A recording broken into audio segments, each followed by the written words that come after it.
हरे कृष्णा। क्या भगवान को भी किसी कर्म का फल भोगना पड़ता है? नहीं, कभी नहीं। भगवान कभी किसी कर्म में नहीं बंधते हैं।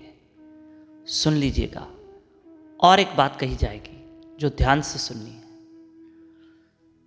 जब भगवान श्री राम जी का हम जीवन देखते हैं तो उनके जीवन में बहुत दुख आए, बहुत संकट आए। जब हम श्री कृष्ण का जीवन देखते हैं तो उनके जीवन में भी बहुत दुख और बहुत संकट। देखो कैसे संकट है। भगवान कृष्ण जब मथुरा में जन्म लेते हैं, यानी प्रकट होते हैं, वैसे तो भगवान जन्म और मरण से परे हैं। वे अविनाशी हैं, अजर हैं, अमर हैं। वो अकाल मृत्यु है, वो काल से परे है, वो मृत्यु से परे है।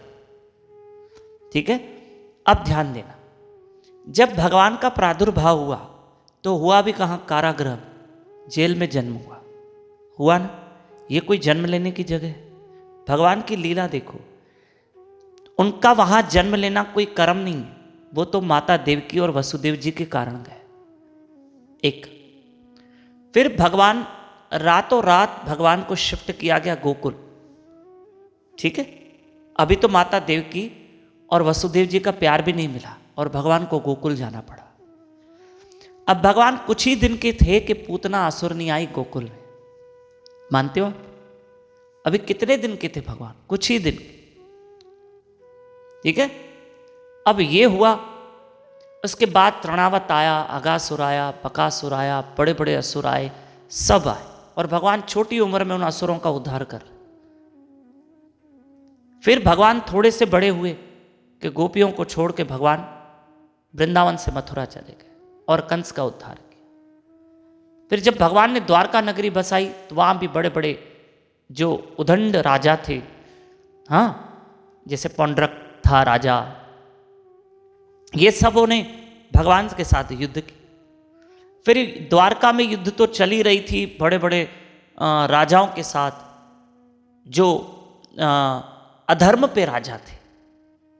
उसके बाद फिर महाभारत की युद्ध हुई, उसमें भी कृष्ण को ही आना पड़ा। मेरा कहने का तात्पर्य यह है कि भगवान की रची हुई लीला है। भगवान के जीवन में भी बहुत कठिनाइयाँ आई, पर भगवान की कठिनाइयाँ कर्म से रिलेटेड नहीं है। हमारे जीवन की जो कठिनाइयाँ हैं वो सब कर्म से रिलेटेड है। हम जो दुख सुख भोगते हैं वो सब कर्म है, लेकिन भगवान का दुख सुख कर्म नहीं, भगवान की वो रची हुई अपनी लीला है। जैसे कोई हीरो फिल्म में काम करता है, आपने पुराने ज़माने में कोई हीरोइन देखी सिलाई मशीन चला रही है, निरूपा राय हीरोइन थी, नूतन हीरोइन थी, और वो बेचारी सिलाई मशीन चला रही। वो एक एक्टिंग कर रही है, वो एक उनकी कला है, वो सच में नहीं रो रही है, वो उनकी कलाकारी है, वो एक बहुत बड़े आर्टिस्ट है। ये आप कह सकते हैं कि वो एक्टिंग कर रहे हैं। ऐसे भगवान जो कर रहे हैं वो लीला कर रहे हैं। और लीला का मतलब क्या होता है? लीला का मतलब जो कर्म से रिलेटेड नहीं होती है, ये भगवान की स्वयं की रची हुई एक लीला होती है जो भगवान यहाँ रचते हैं, और सिर्फ अपने भक्तों के आनंद के लिए। बस माखन चोरी लीला की तो भक्तों के आनंद के लिए। और भगवान ने घर घर में माखन लिया, मटके फोड़े, तो ये सब किसके लिए? ये भक्तों के आनंद के लिए। भगवान कभी कर्म में नहीं बंधते हैं, हम सब कर्मों में बंधे हुए हैं। और अगर हम कर्मों से छूटना चाहते हैं तो इसी कृष्ण की लीलाओं को सुन के हम अपने कर्म बंधन से छूट जाते हैं। जैसे राजा परीक्षित ने भागवत पुराण सुनी और कृष्ण की लीलाएं सुनी तो वो कर्म बंधन से छूट गए। लीलाओं, कृष्ण ने लीला इसलिए की ताकि हम कर्म बंधन से छूटे, ना कि ऐसे समझना, ऐसे नहीं समझना कि भगवान खुद कर्मों में बंधे हुए हैं तभी भगवान को इतना दुख सुख भोगना पड़ा। नहीं, भगवान ने तो लीला इसलिए की ताकि वो सुन सुन के हम अपने कर्म बंधनों से छूट जाए।